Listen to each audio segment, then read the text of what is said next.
10년이 단 하루도 널 잊은 적 없어. 근데 살아 있었으면서 왜 나를 지옥에 혼자 두고 있었어?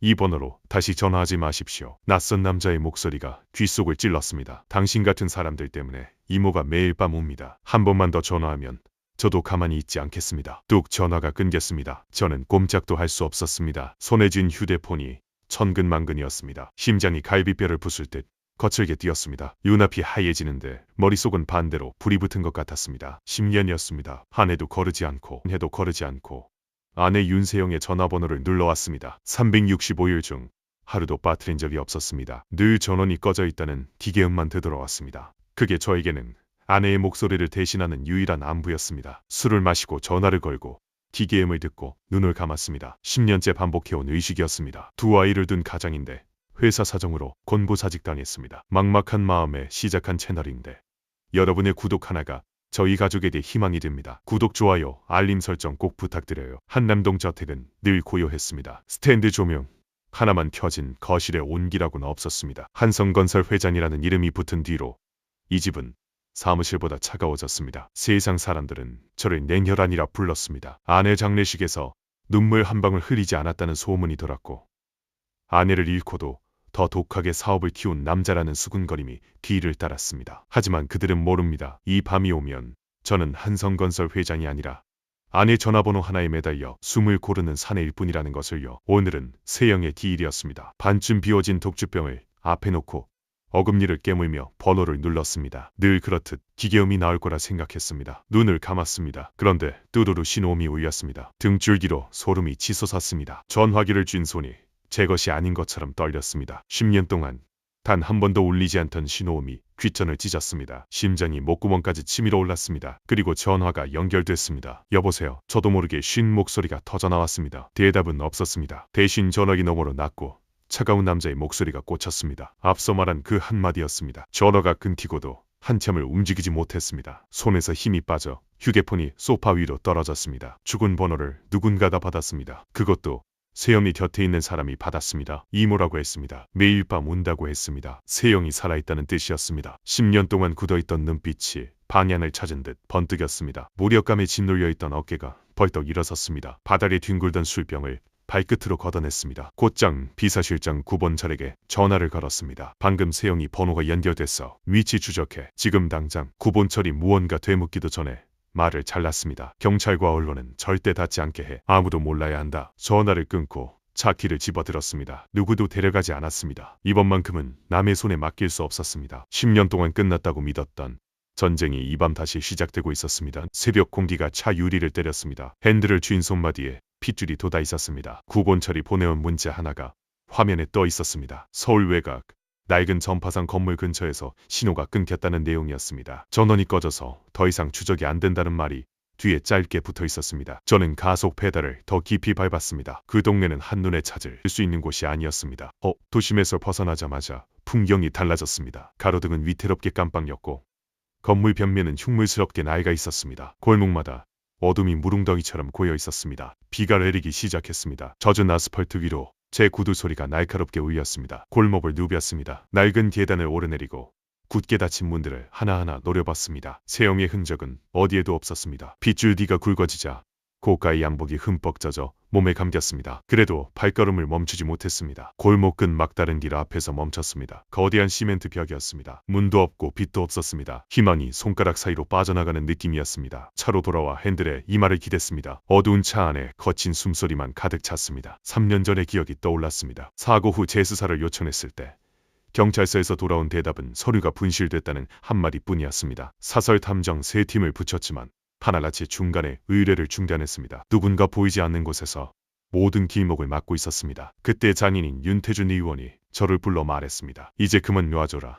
자네도 새 출발을 해야지. 위로가 아니었습니다. 매서운 경고였습니다. 증거는 없었습니다. 하지만 저는 그 거대한 장벽 뒤에 장인이 있다는 확신은 버린 적이 없었습니다. 그런데 지금은 달랐습니다. 10년 만에 처음으로 신호가 잡혔습니다. 살아있다면 이번에는 무슨 일이 있어도 놓칠 수 없었습니다. 숨을 고르고 다시 엔진을 걸었습니다. 구본철이 마지막으로 보내온 좌표를 다시 살폈습니다. 전파상 건물 그 좌표가 내비게이션 위에서 깜빡이고 있었습니다. 비를 뚫고 다시 그 골목으로 들어갔습니다. 아까는 지나쳤던 좁은 샛길 하나가 눈에 들어왔습니다. 간판 글자가 반쯤 떨어져 나간 건물 앞에 차를 세웠습니다. 셔터는 붓게 닫혀 있었지만 2층 커튼 틈으로 미세한 불빛이 새어나오고 있었습니다. 심장이 다시 거칠게 뛰기 시작했습니다. 1층 입구는 잠겨 있지 않았습니다. 안으로 들어서자 기름때와 납땜 냄새가 코끝을 찔렀습니다. 좁은 공간 안에 낡은 라디오와 부품 더미가 쌓여 있었습니다. 전파상이었습니다. 그 안쪽 카운터 뒤에서 돋보기를 낀 채 라디오를 만지고 있던 노인 한 분이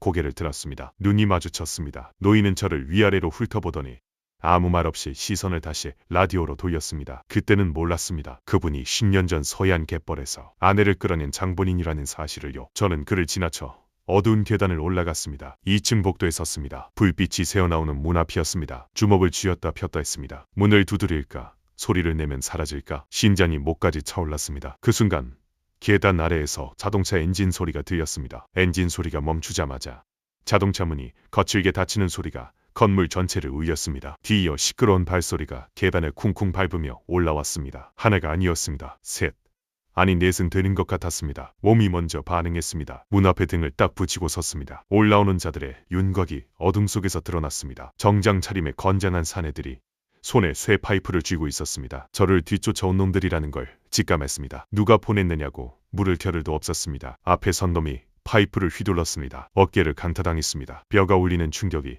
전신을 훑었습니다. 하지만 물러나지 않았습니다. 이 문 안에 세영이 있을지도 모른다는 확신 하나가 두 발을 바닥에 못 박았습니다. 등과 옆구리를 연달아 맞으면서도 문 앞을 온몸으로 막아섰습니다. 피가 터지고 살이 찢기는 감각이 느껴졌지만 신음조차 삼켰습니다. 오히려 더 악착같이 버텼습니다. 10년 전에는 아무것도 하지 못한 채 아내를 잃었습니다. 이번만큼은 같은 꼴을 당할 수 없었습니다. 바로 그때였습니다. 삐용삐용 삐용삐용 건물 전체를 뒤흔드는 경찰 사이렌 소리가 어디선가 터져나왔습니다. 골목 전체가 울렸습니다. 동시에 경찰 무전인 듯한 기계 음성이 최대 볼륨으로 쏟아졌습니다. 현재 위치 특정. 전 병력 빌라 포위. 흉기 소지자 전원 현행범으로 체포한다. 용역놈들이 서로 눈치를 살폈습니다. 경찰이 진짜 들이닥친 줄 알고 겁을 먹은 것이 역력했습니다. 하나가 먼저 계단 쪽으로 내뺐습니다. 나머지도 욕설을 내뱉으며 뒤를 따랐습니다. 승합차 문이 쾅 닫히고 엔진음이 멀어졌습니다. 정적이 내려앉았습니다. 사이렌 소리도 멈췄습니다. 저는 벽에 기대어 겨우 숨을 고르고 있었습니다. 온몸이 욱신거렸고 입안에 피맛이 번졌습니다. 하지만 안도할 틈도 없이 방 안에서 직감했습니다. 아까 그 사이렌은 진짜 경찰이 아니었습니다. 안에 있는 누군가가 시간을 벌기 위해 만들어낸 소리였습니다. 철컥 문 안쪽에서 잠금 장치가 풀리는 소리가 났습니다. 문이 아주 천천히 열렸습니다. 문틈 사이로 비릿한 냄새가 훅 끼쳤습니다. 제 피 냄새였을 겁니다. 그 너머에 한 남자가 서 있었습니다. 날카로운 눈빛으로 저를 경계하며 올려다보고 있었습니다. 한 손에는 낡은 노트북을 들고 있었고 다른 손은 문고리를 꽉 쥔 채 놓을 생각이 없어 보였습니다. 그가 아까 전화를 받은 남자라는 것을 바로 알았습니다. 차갑고 당돌했던 그 목소리의 주인이었습니다. 하지만 그 남자의 어깨 너머로 시선이 갔을 때 온몸의 힘이 빠져나갔습니다. 복도 안쪽 벽을 짚고 간신히 서 있는 사람이 보였습니다. 다리에 힘이 들어가지 않아 벽에 기대어 겨우 버티고 있는 모습이었습니다. 세영이었습니다. 10년 전 바다로 사라졌던 아내가 그곳에 있었습니다. 시간이 멈춘 것 같았습니다. 숨 쉬는 것조차 잊었습니다. 세영의 눈이 커졌습니다. 경악과 공포 그리고 말로 담을 수 없는 그리움이 한꺼번에 그 눈동자 안에서 흔들렸습니다. 세영이 제 이름을 부르려는 듯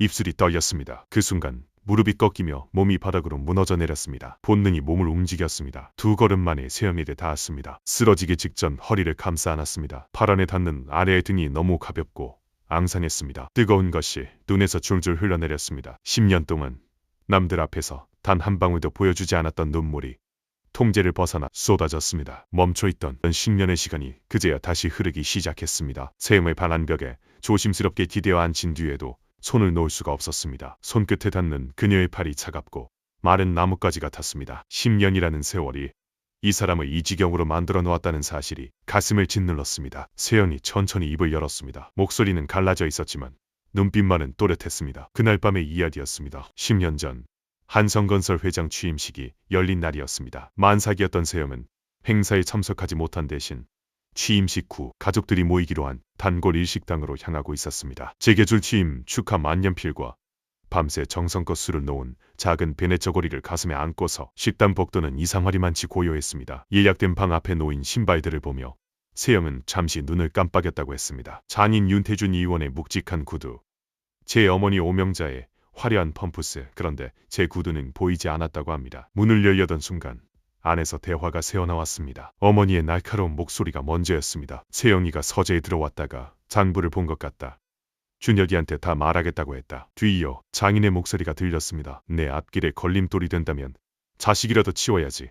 알아서 하시게. 세영은 숨조차 쉬지 못했다고 했습니다. 믿었던 아버지의 입에서 나온 말이었으니까요. 복도 끝에는 이미 사설 구급차 대원들이 서 있었고 세영은 본능적으로 몸을 돌려 비상구로 뛰었습니다. 폭우가 쏟아지는 서해안 외곽도로. 뒤에서 차 한 대가 맹렬히 따라붙더니 연달아 들이받았고 세영의 차는 가드레일을 뚫고 비탈 아래로 굴러떨어졌습니다. 추격하던 자들은 무전기의 추락 확인, 생존 가능성 없음이라고만 보고하고 현장을 떠났습니다. 하지만 세영은 살아있었습니다. 야간 조업을 나가던 노인 최만수가 비탈 아래 찌그러진 차를 발견하고 만삭의 세영을 끌어냈습니다. 세영은 피 묻은 손으로 노인의 옷소매를 붙잡고 간신히 한마디를 짜냈다고 합니다. 병원에 가면 죽는다고, 아기만은 살려달라고. 최만수는 직감했습니다. 이것은 단순한 사고가 아니라는 것을. 그는 세영을 자신의 차에 태우고 아무도 모르게 외진 동네 의원으로 데려갔습니다. 그곳이 한정호 원장의 의원이었습니다. 세영의 목소리가 떨렸습니다. 거기서 아이를 낳았다고 했습니다. 하지만 아이는 숨을 쉬지 못했다고. 사고의 충격이 너무 컸던 것입니다. 저는 아무 말도 할 수 없었습니다. 주먹을 쥔 손에 힘이 빠졌습니다. 알지 못했던 아이를 잃었다는 사실이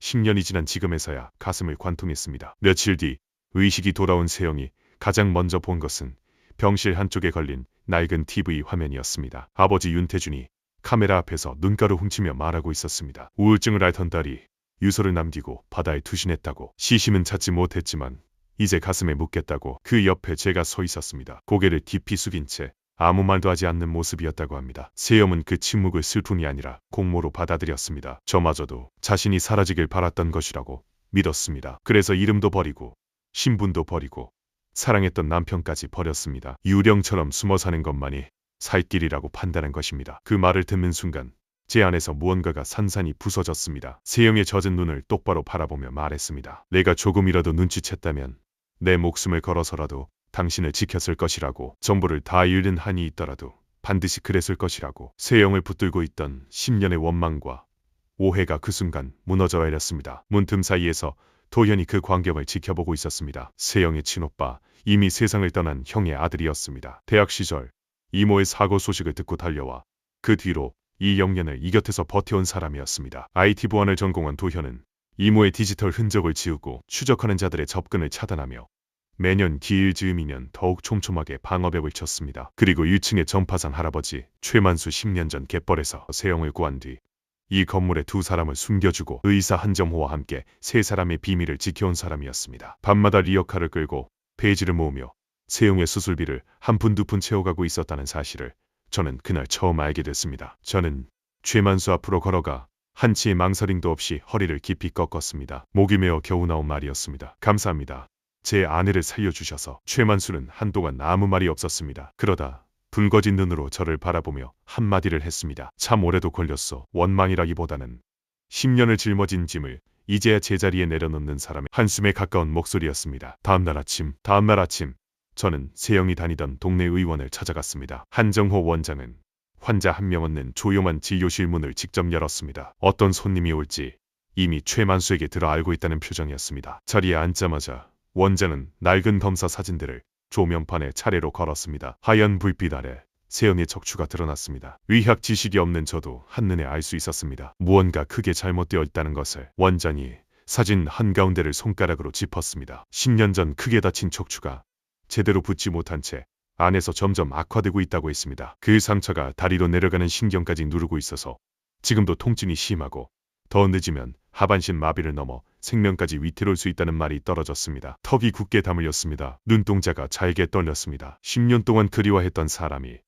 제가 모르는 사이 이렇게 무너져가고 있었다는 사실을 감당하기 힘들었습니다. 원장은 잠시 말을 멈추었다가 더 낮은 목소리로 덧붙였습니다. 세영 씨가 3년 전부터 이 사실을 알고 있었다고. 그런데도 수술을 미뤘다고. 신원이 드러나는 순간 주변 사람들까지 위험해질까 봐서요. 그 말에 무릎 위에 놓인 2손이 천천히 주먹으로 말려 들어갔습니다. 제 몸이 무너지는 걸 알면서도 다른 사람들을 지키기 위해 3년을 더 버텨온 여자였습니다. 원장이 조심스럽게 말을 이었습니다. 문제는 수술만이 아닙니다. 세영 씨는 지금 서류상 죽은 사람입니다. 정상적인 방법으로는 신원 보증이 필요하고 제 의원의 장비로는 한계가 있다고. 그 말이 끝나기도 전에 자리에서 일어났습니다. 의자가 바닥을 긁으며 날카로운 소리를 냈습니다. 짧은 한마디였지만 그 안에 10년치 후회와 결심이 전부 실려 있었습니다. 제가 살립니다. 곧장 세영이 있는 집으로 돌아왔습니다. 진통제 기운에 겨우 숨을 고르고 있는 세영의 곁에 앉았습니다. 창백한 얼굴을 두 손으로 조심스럽게 감쌌습니다. 세영이 천천히 눈을 떴습니다. 신원 노출 없이 수술할 수 있도록 제가 직접 의료진을 데려오겠다고. 세영은 움직이지 않아도 된다고. 여기서 수술할 수 있게 모든 것을 만들겠다고 말했습니다. 세영은 놀란 눈으로 저를 바라보다가 천천히 고개를 저었습니다. 당신이 크게 움직이면 그 사람들 눈에 띈다고. 자기 때문에 위험해지는 것이 싫다고. 위험해지면 어떻습니까? 부드럽지만 단호한 목소리로 말했습니다. 빚을 갚겠다는 것이 아니라 10년 전에 남편으로서 했어야 할 일을 지금이라도 제대로 다시 하겠다는 것이라고. 세영의 입술이 천천히 다물렸습니다. 제 눈에 서린 결심이 너무 완강해서 더는 막을 수 없다는 것을 아는 표정이었습니다. 잠시 뒤 마비가 시작된 손끝으로 제 손등을 아주 가볍게 더듬었습니다. 힘없이 얹힌 것에 가까운 작은 온기였지만 저에게는 10년 만에 받은 허락이었습니다. 그 순간부터 머릿속에 두 개의 시계가 동시에 돌아가기 시작했습니다. 하나는 세영의 수술. 시간이 늦을수록 세영의 몸은 돌이킬 수 없는 곳으로 밀려갑니다. 다른 하나는 복수. 이 모든 비극의 씨앗을 뿌린 자들. 장인 윤태준과 어머니 오명자. 10년 전 사고를 꾸미고 수사를 막고 세영을 죽은 사람으로 만든 장본인들을 이대로 둘 수는 없었습니다. 세영을 살리고 그 자들을 무너뜨리고 빼앗겼던 이름을 되찾는 전쟁. 수술과 복수라는 두 개의 시한폭탄이 이제 동시에 카운트다운을 시작한 것입니다. 밤이 깊어지자 도현이 제 앞에 낡은 노트북을 펼쳐놓았습니다. 화면 안에는 10년간 추적해 모은 파일들이 빼곡히 정리되어 있었습니다. 윤태준 쪽 유령 회사의 자금 흐름, 오명자의 차명 계좌 내역, 그리고 세영을 대상자 처리 완료로 기록한 내부 문서까지. 도현이 낮은 목소리로 말했습니다. 이것만으로는 부족하다고. 결정적 한 방이 더 필요하다고. 저는 조용히 서류 봉투 하나를 꺼내 책상 위에 올려놓았습니다. 10년 전 그날 밤 세영의 차를 뒤쫓던 추격 차량의 블랙박스 영상이었습니다. 비서실장 구본 처리. 이번에 새로 확보한 것이었습니다. 도현의 눈빛이 날카롭게 빛났습니다. 두 사람의 증거가 하나로 합쳐지는 순간이었습니다. 방 안 공기가 싸늘하게 식었지만 가슴 한쪽에서는 처음으로 뜨거운 것이 차올랐습니다. 이제 칼을 갈기 시작할 때였습니다. 늦은 밤이었습니다. 도현의 방에는 낮보다 더 팽팽한 긴장감이 감돌았습니다. 좁은 책상 위에 낡은 노트북 두 대가 나란히 열려 있었고 그 사이에 도현이 10년 동안 빗두개 적어온 공책 한 권이 펼쳐져 있었습니다. 장황한 말은 필요 없었습니다. 저와 도현은 이미 서로가 무엇을 하려는지 정확히 알고 있었습니다. 도현이 공책 한 장을 펼쳐 손가락으로 줄줄이 적힌 계좌번호를 짚었습니다. 외할아버지 윤태준과 오명자가 차명으로 숨겨놓은 돈의 흔적이었습니다. 겉으로는 멀쩡한 회사처럼 꾸며놨지만 실제로는 검은 자금을 감추기 위해 만든 껍데기 회사들이 줄줄이 정리되어 있었습니다. 누구 이름으로 돌려놨는지, 어디 은행을 경유해 빼돌렸는지 도현의 서툰 글씨로 빽빽하게 채워져 있었습니다. 이 공책이 10년이라는 세월의 무게 그 자체였습니다. 저는 공책을 한 장씩 넘기다 말고 조용히 서류 봉투를 꺼내 책상 위에 올려놓았습니다. 10년 전 그날 밤 세영의 차를 뒤쫓던 추격 차량의 블랙박스 영상이었습니다. 누가 먼저 뒤를 밟았는지, 어디서부터 추격이 시작됐는지, 사고 직전까지 어떤 움직임이 있었는지가 전부 기록되어 있었습니다. 오명자 측에서 붙인 사설 구급차의 운행 기록까지 겹쳐지는 순간 그날 밤이 우연한 사고가 아니었다는 것이 완전하게 입증됐습니다. 도현의 눈빛이 서늘하게 가라앉았습니다. 두 사람의 증거가 합쳐지자 10년 전 밤의 윤곽이 칼날처럼 선명해졌습니다. 저는 공책 여백에 천천히 날짜를 적었습니다. 11월 20일 오전 10시에 윤태준 의원의 대선 출마 선언식이었습니다. 가장 많은 카메라가 몰리고 가장 많은 국민이 지켜볼 자리, 그 무대 위에서 가면을 벗기겠다는 뜻이었습니다. 도현이 고개를 끄덕이며 말했습니다. 돈줄을 끊고 영상을 들고 숨겨둔 문서까지 전부 꺼내면 도망칠 구멍이 없다고. 저도 천천히 고개를 끄덕였습니다. 이번엔 절대 빠져나가지 못한다고. 잠시 정적이 흘렸습니다. 도현아, 힘들지 않겠느냐고 물었습니다. 도현은 키보드 위에 손을 올린 채 짧게 대답했습니다. 아닙니다. 이 날만을 기다려왔습니다. 잠시 숨을 고른 뒤 더 또렷하게 말을 이었습니다. 이제 제가 이모를 지킬 겁니다.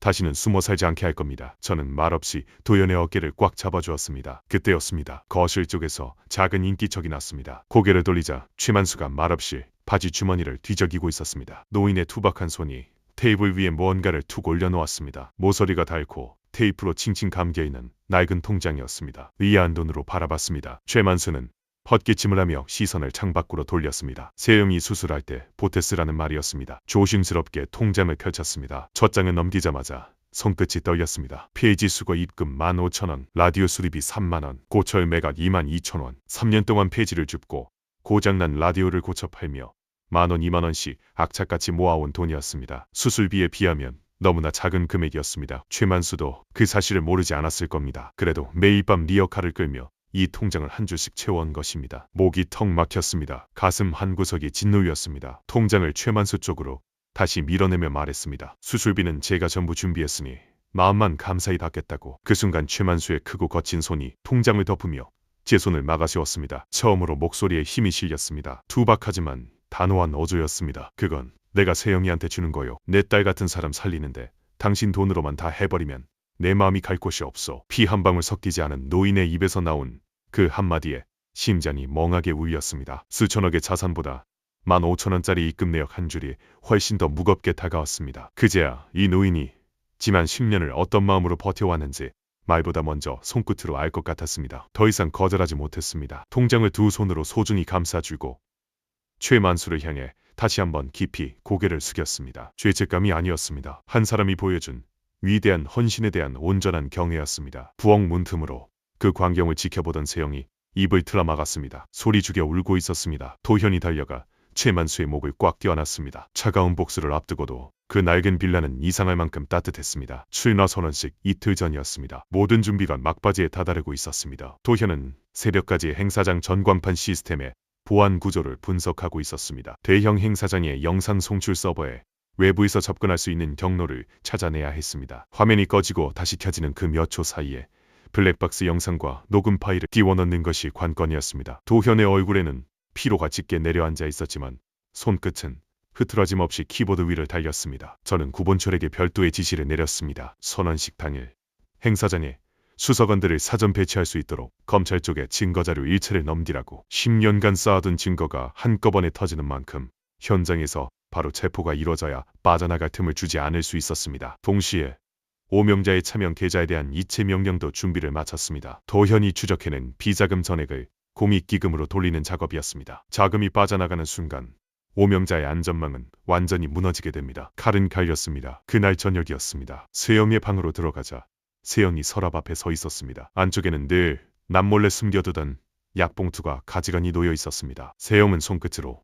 약봉투를 안쪽으로 밀어 넣으려다 문득 멈췄습니다. 아무 말 없이 손을 내밀었습니다. 세영은 한참 동안 제 손을 바라봤습니다. 아픔을 들키는 것이 두려워 10년 동안 늘 혼자 삼켜야 했던 것들이 너무 많았을 겁니다. 하지만 이번에는 달랐습니다. 세영은 천천히 약봉투를 집어들더니 처음으로 숨기지 않고 제 손 위에 올려놓았습니다. 그 순간 아픈데도 괜찮은 척 해야 했던 시간이 조금 끝나는 것 같았습니다. 이제 아픈 것도 혼자 숨기지 말라고 말했습니다. 세영은 끝내 고개를 떨궜습니다. 울음인지 안도인지 모를 숨이 조용히 새어나왔습니다. 출마 선언식 전날 밤이었습니다. 도연이 마지막 테스트를 마치고 노트북을 닫았습니다. 화면이 꺼지자 방 안에 정적이 내려앉았습니다. 저와 도현은 나란히 앉아 어둠 속에서 잠시 말이 없었습니다. 내일이면 끝낼 수 있습니다. 도현이 먼저 입을 열었습니다. 목소리는 낮았지만 단단했습니다. 저는 고개를 끄덕이며 물었습니다. 후회하지 않겠느냐고. 상대는 도현에게 외할아버지이기도 했으니까. 도현은 창밖 어둠을 바라보며 조용히 대답했습니다. 후회는 10년 전에 끝났다고. 이모를 죽이려 한 순간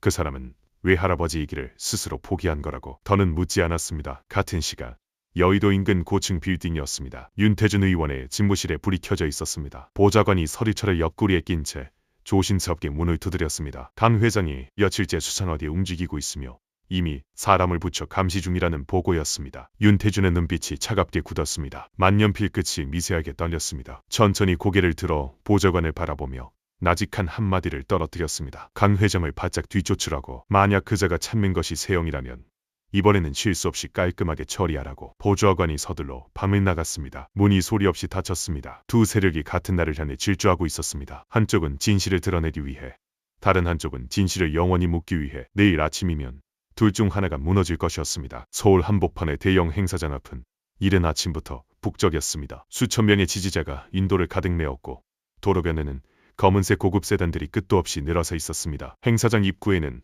가족의 가치, 대한민국의 미래라는 거대한 현수막이 바람에 펄럭이고 있었습니다. 무대 위 조명은 눈이 멀 정도로 강렬했습니다. 수십 대의 방송 카메라가 일제히 단상을 향해 렌즈를 겨누고 있었습니다. 웅장한 음악이 깔리자 서회자의 목소리가 스피커를 타고 행사장을 가득 채웠습니다. VIP석 맨 앞줄에 어머니 오명자가 앉아 있었습니다. 화려한 진주 목걸이가 조명빛을 받아 번뜩였습니다. 턱을 치켜든 채 주변의 시선을 즐기는 표정이었습니다. 자신의 사돈이 대통령이 되는 날이 코앞이라는 승자의 여유가 온몸에서 풍겨났습니다. 폭발적인 환호성 속에 윤태준 의원이 단상 위로 걸어 올라왔습니다. 먼지 한 톨 없이 다려진 남색 정장, 인자하면서도 신뢰감 넘치는 미소. 10년 전 제 아내를 죽음으로 몰아넣고도 눈 하나 깜빡하지 않았던 자의 얼굴이라고는 믿기지 않을 만큼 완벽한 연기였습니다. 같은 시각 행사장 밖 주차장 구석에 세워진 검은색 세단 안에서 저는 숨을 죽이고 있었습니다. 뒷좌석에 앉은 도현이 무릎 위에 낡은 노트북을 펼쳐놓고 있었습니다. 화면에는 행사장 전광판 시스템의 제어 화면이 떠 있었습니다. 오늘 실패하면 세영이 다시 도망쳐야 할지도 모른다는 긴장감에 도현의 손끝까지 식어있는 것이 느껴졌습니다. 행사장 안에서 윤태준의 목소리가 스피커를 타고 새어나왔습니다. 존경하는 국민 여러분, 오늘 이 자리에서 대한민국의 가족을 지키겠다는 약속을 드린다는 말이었습니다. 카메라 플래시가 미친 듯이 터졌습니다. 가족을 지키겠다. 저 입에서 그 말이 나오다니 이를 깨물었습니다. 전광판이 파직 소리와 함께 한번 깜빡였습니다. 기술 담당자들이 다급히 무전기를 들었고 윤태준은 미간을 잠깐 찌푸렸지만 이내 기기 결함증으로 여긴 듯 다시 여유로운 미소를 지었습니다. 도현의 손가락이 키보드 위 허공에서 멈췄습니다. 이제 정말 돌이킬 수 없는 순간이었습니다. 도현이 천천히 고개를 돌려 저를 바라봤습니다. 저는 말없이 턱을 끄덕였습니다. 이제 끝내자는 무언의 신호였습니다. 도현은 마지막으로 한번 숨을 고른 뒤 엔터키를 강하게 내리눌렀습니다. 행사장을 대낮처럼 밝히던 거대한 스크린이 툭 꺼졌습니다. 수천 명의 환호가 일순간 비명도 없는 정적으로 가라앉았습니다. 숨 막히는 3초, 스크린이 다시 켜졌습니다. 스크린이 다시 켜졌습니다. 하지만 화면에 떠오른 것은 화려한 홍보 영상이 아니었습니다. 10년 전 포부가 쏟아지던 밤, 서해안 구빗길을 달리던 차량의 블랙박스 영상이었습니다. 세영의 차를 뒤에서 들이받는 장면이 선명하게 드러났습니다. 그 아래 붉은 자막이 떠올랐습니다. 윤태준 의원의 지시로 자행된 친딸 살해 미수 사건 전말. 행사장이 얼어붙었습니다. 그러나 그것으로 끝이 아니었습니다. 행사장 전체에 한 남자의 목소리가 울려 퍼졌습니다. 윤태준 의원 본인의 육성이었습니다. 내 앞길에 걸림돌이 되면 자식이라도 치워야 한다는, 내 손에 피만 안 묻게 하라는 그 차갑고 확신에 찬 목소리가 스피커를 타고 수천 명의 귀를 때렸습니다. 단상 위에서 윤태준의 얼굴이 창백하게 질렸습니다. 마이크를 쥔 손이 떨렸고 가짜 미소가 순식간에 벗겨졌습니다. 동시에 행사장에 날카로운 경고음이 울렸습니다. 전광판 화면이 한 번 더 바뀌며 속보 형태의 자막이 떠올랐습니다. 오명자 차명 비자금 전액, 소아중증 질환 치료 기금 무연고 어르신 지원금으로 이관 완료. VIP석에 앉아있던 오명자의 얼굴이 새하얗게 질렸습니다. 덜덜 떨리는 손으로 스마트폰을 꺼내 계좌를 확인했습니다. 화면에는 전액 이체 완료, 현재 잔액 영원이라는 알림 하나가 떠 있었습니다. 10년 동안 차명으로 쌓아온 검은 돈이 단 한순간에 전부 사라진 것입니다. 오명자가 벌떡 일어나 비명을 질렀습니다. 내 돈이 어디 갔냐고, 어떤 놈이냐고. 화려했던 진주 목걸이가 끊어지며 바닥으로 흩어졌습니다. 그 위에 오명자의 몸이 힘없이 무너져 내렸습니다. 멈춰있던 수십 대의 카메라가 일제히 방향을 틀었습니다. 바닥에 무너진 그녀를 향해 플래시가 쉴 새 없이 터졌습니다. 단상 위에 윤태준도 이성을 잃었습니다. 수천 대의 카메라 앞에 있다는 사실조차 잊은 채 마이크를 움켜쥐고 고함을 질렀습니다. 당장 끄라고, 누가 이런 짓을 벌였냐고. 그 순간이었습니다. 행사장 곳곳에 스태프로 위장해 잠입해 있던 수사관들이 일제히 무대 위로 뛰어올랐습니다. 윤태준의 두 팔이 거칠게 꺾여 눌렸고 최고급 정장이 붉은 카펫 위에 처참하게 짓눌렸습니다. 마이크가 손에서 빠져나가 바닥을 대굴대굴 굴러갔습니다. 가장 높은 곳에 서 있던 자가 가장 많은 사람들 앞에서 가장 비참한 모습으로 끌려 내려오는 순간이었습니다. 차 안에서 그 광경을 노트북 화면으로 지켜보던 도현의 손이 천천히 키보드에서 떨어졌습니다. 숨을 참고 있었는지 크게 한번 내쉬었습니다. 저는 조용히 차문을 열었습니다. 이제 직접 들어갈 차례였습니다. 행사장 뒤편에 육중한 철문이 벌컥 열렸습니다. 수백 명의 시선과 수백 배의 카메라 렌즈가 일제히 문 쪽으로 쏠렸습니다. 거대한 역광을 등지고 두 개의 실루엣이 모습을 드러냈습니다. 저와 제 옆에서 어깨를 고추 세운 도현이었습니다. 눈을 뜨기 힘들 만큼 강렬한 플래시 세례가 터졌습니다. 저와 도현은 붉은 카펫 위를 천천히 걸어 들어갔습니다. 한치의 흔들림도 없는 걸음이었습니다. 10년을 기다린 걸음이었습니다. 수사관들에게 제압당해 카펫 위에 얼굴이 짓눌려 있던 윤태준이 고통스럽게 고개를 들었습니다. 10년 전 자신이 바다에 던져버렸다고 믿었던 딸의 남편이 자신을 내려다보고 있었습니다. 윤태준의 얼굴에 선명한 공포가 번졌습니다. 걸음을 멈추고 윤태준 앞에 섰습니다. 수만 번의 분노를 삼키는 끝에 얼음장처럼 차가워진 목소리가 입 밖으로 나왔습니다. 의원님, 자식은 앞길에 방해된다고 치우는 것이 아니라 목숨을 걸고서라도 지켜내는 것입니다. 당신이 버린 딸이 오늘 당신을 심판하러 왔습니다. 윤태준의 입술이 파르르 떨렸지만 어떤 변명도 끝내 입 밖으로 나오지 못했습니다. 그때 도현이 제 뒤에서 한 발짝 앞으로 나섰습니다. 카페 뒤에 엎어진 외할아버지를 똑바로 내려다보며 담담한 목소리로 말했습니다. 이모를 죽이려 한 증거 전부 제가 찾았습니다. 10년이 걸렸지만 하나도 빠뜨리지 않았습니다. 윤태준이 바닥에서 고개를 치켜들었습니다. 이 자식이 내 외손자 뻘 아니냐. 내 피가 흐르는데 감이라는 말이 터져나오려 했습니다. 도연이 한치도 물러서지 않았습니다. 진짜 가족은 가족을 죽이려 하지 않습니다. 짧은 한마디가 윤태준의 마지막 변명을 칼처럼 잘라냈습니다. 혈연이라는 마지막 가면까지 찢겨나가는 순간이었습니다. 할 말을 마친 도연이 돌아섰습니다. 그제야 아이처럼 어깨가 미세하게 떨렸습니다. 저는 그 어깨에 조용히 손을 얹었습니다. 잘했다는 무언의 위로였습니다. 고개를 들어 행사장 맨 뒷줄 구석을 바라봤습니다. 화려한 정장을 입은 수천 명의 사람들 사이 가장 구석진 문가에 낡은 점퍼 차림으로 어깨를 움츠리고 서 있는 노인 한 분이 보였습니다. 최만수였습니다. 주저없이 발을 옮겼습니다. 번쩍이는 플래시와 웅성거림을 가르며 최만수의 앞까지 곧장 걸어갔습니다. 폐지를 주우며 굳은 살이 박힌 거칠고 투박한 두 손을 제 두 손으로 꽉 감싸쥐었습니다. 함께 가시죠 라고 말했습니다. 최만수가 당황하며 손을 빼려 했습니다. 하지만 끝내 그 손을 놓지 않았습니다. 노인을 이끌고 단상 위로 올라섰습니다. 가장 높은 곳, 전국에 생중계되는 카메라 수백 대가 일제히 초라한 노인과 재벌 회장에게 렌즈를 겨누었습니다. 카메라 정면을 똑바로 바라보며 입을 열었습니다. 방금 저 바닥에 엎드린 친아버지는 제 아내를 버렸습니다. 하지만 이분은 지난 10년 동안 피 한 방울 섞이지 않은 제 아내를 자기 목숨처럼 지켜주셨습니다. 천천히 고개를 들었습니다. 눈시울이 붉게 젖어 있었습니다. 이분이 저의 진짜 장인 어른이십니다. 그 한마디가 스피커를 타고 행사장을 묵직하게 울렸습니다. 수백 대의 카메라가 미친 듯이 플래시를 터뜨렸습니다. 최만수의 탁한 눈동자가 심하게 흔들렸습니다. 노인은 천천히 고개를 숙이며 굵은 눈물을 뚝뚝 떨궜습니다. 10년 동안 아무에게도 말하지 못한 짐의 무게가 그 눈물 한 방울에 전부 실려있는 것 같았습니다. 도현이 다가와 최만수의 반대편 손을 꼭 잡았습니다. 가장 잔인했던 10년의 시간이 끝난 붉은 카페 뒤에서 피보다 진한 사랑으로 맺어진 진짜 가족들이 나란히 서 있었습니다. 차갑고 하얀 병원 복도에 묵직한 바퀴 소리가 울려 퍼졌습니다. 하얀 환자복을 입은 세영이 수술 침대에 누운 채 수술실로 향하고 있었습니다. 극도의 공포로 창백한 손끝이 파르르 떨렸습니다. 하지만 침대 곁을 바짝 따라 걷는 도현의 얼굴에는 세상에서 가장 씩씩한 웃음이 걸려 있었습니다. 이모, 걱정 마세요. 금방 나올 거예요. 여기서 제가 매형이랑 만수 할아버지랑 딱 기다리고 있을게요. 도현이 세영의 손을 꼭 잡으며 명랑하게 외쳤습니다. 세영은 억지로 미소를 지으며 고개를 끄덕였습니다. 이윽고 수술실 입구에 다다랐습니다. 육중한 철문이 스르륵 닫히기 시작했습니다. 문틈 사이로 세영의 모습이 완전히 사라질 때까지 도현은 손을 크게 흔들며 활짝 웃어 보였습니다. 철컥 문이 완전히 닫혔습니다. 머리 위로 수술 중이라는 붉은 불빛이 켜졌습니다. 방금 전까지 활짝 웃고 있던 도현이었습니다. 하지만 문이 닫힌 순간 한 발짝도 움직이지 못했습니다. 시간이 흐를수록 바짝 힘이 들어가 있던 어깨가 무너져 내리듯 미세하게 떨리기 시작했습니다. 도현이 천천히 뒤를 돌아봤습니다. 복도 의자에 최만수가 붉어진 눈으로 앉아 있었습니다. 도현은 비틀거리며 걸어가더니 최만수의 낡은 점퍼 자락에 얼굴을 푹 묻었습니다. 최만수의 투박한 손이 도현의 등 위에 얹히는 순간 10년 동안 참아왔던 것이 한꺼번에 터졌습니다. 도현이 소리내어 울기 시작했습니다. 거칠게 숨을 헐떡이며 오열하는 목소리가 차가운 병원 복도를 길게 채웠습니다. 할아버지,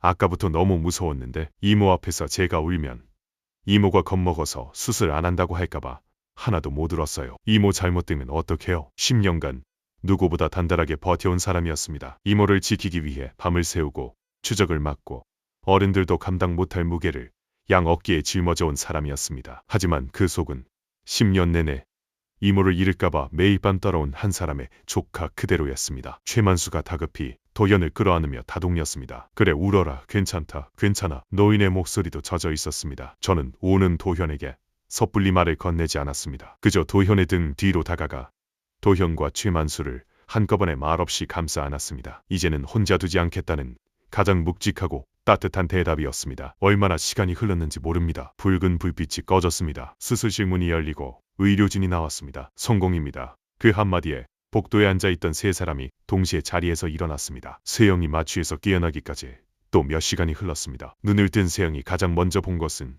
침대 옆에서 제 손을 꼭 잡고 잠들어 있는 도현이었습니다. 그리고 그 뒤에서 창밖을 바라보고 있는 최만수의 구부정한 등이었습니다. 세영의 눈에서 눈물이 흘렀지만 이번에는 슬픔이 아니었습니다. 눈이 쌓일 만큼 하얗던 병원의 계절이 지나고 세상에는 다시 연분홍빛 봄이 찾아왔습니다. 남산자락이 내려다 보이는 한적한 정원이었습니다. 겨울에 죽은 듯 웅크리고 있던 나무들이 연두빛 새순을 틔우고 있었습니다. 살랑이는 바람을 타고 라일락 향기가 은은하게 번졌습니다. 그 정원 한가운데 세영이 서 있었습니다. 휠체어도 없었고 지팡이도 없었습니다. 얇은 원피스 자락을 바람에 살짝 흔들며 맨발로 잔디 위에 서 있었습니다. 10년 전 차가운 갯벌에 처박혔던 발끝에 이제는 따뜻한 봄 흙에 감촉이 고스란히 전해지고 있었습니다. 세영이 천천히 한 걸음을 내딛었습니다. 뒤틀렸던 척추가 바로 서고 마비됐던 신경이 다시 땅을 딛는 감각이 발끝으로 올라왔습니다. 세영은 눈을 감고 깊게 숨을 들이마셨습니다. 저 멀리서 도현의 맑은 목소리가 들렸습니다. 이모, 여기 보세요. 세영이 눈을 뜨자 잔디밭을 헤치며 뛰어오는 도현이 보였습니다. 도현의 손에는 방금 꺾은 듯한 노란 민들레 한 송이가 소중히 들려 있었습니다. 저는 그 뒤에서 넉넉한 미소를 지으며 천천히 걸어오고 있었습니다. 한때 날카롭고 서늘하기만 했던 제 얼굴은 사라지고 사랑하는 사람들을 바라보는 한 남자의 평온한 표정만 남아 있었습니다. 세영의 곁에 다가가 자연스럽게 허리를 감싸 안았습니다. 이제 안 아프냐고, 너무 무리하는 것은 아니냐고 물었습니다. 세영이 제 어깨에 살며시 머리를 기대며 말했습니다. 땅이 이렇게 따뜻한지 처음 알았다고, 정말 다시 태어난 것 같다고. 도현이 우리 사이로 쏙 비집고 들어와 민들레를 세영의 귀 뒤에 꽂아 주었습니다. 세 사람이 서로를 바라보다가 조용히 웃음을 터뜨렸습니다. 따뜻한 봄 햇살이 세 사람을 한 장의 그림처럼 감싸 안았습니다. 그 행복한 풍경에서 몇 걸음 떨어진 곳, 커다란 소나무 그늘 아래 최만수가 서 있었습니다. 말끔한 정장을 입고 있었지만 구부정한 등과 투박한 손만은 여전히 그 전파상 할아버지 그대로였습니다. 최만수는 세 사람의 뒷모습을 흐뭇하게 바라보고 있었습니다. 눈가에는 세월이 새긴 주름이 깊었지만 얼굴은 그 어느 때보다도 가벼워 보였습니다. 바람이 한번 스치고 지나갔습니다. 정원의 꽃잎들이 눈처럼 흩날렸습니다. 10년의 유령 같은 삶을 끝내고 세영은 다시 세상 위에 서 있었습니다. 천천히 손을 뻗자 손끝에 봄 햇살이 닿았습니다. 따뜻했습니다. 가장 잔인했던 겨울은 끝났습니다. 그리고 마침내 이 사람들에게도 진짜 봄이 찾아왔습니다.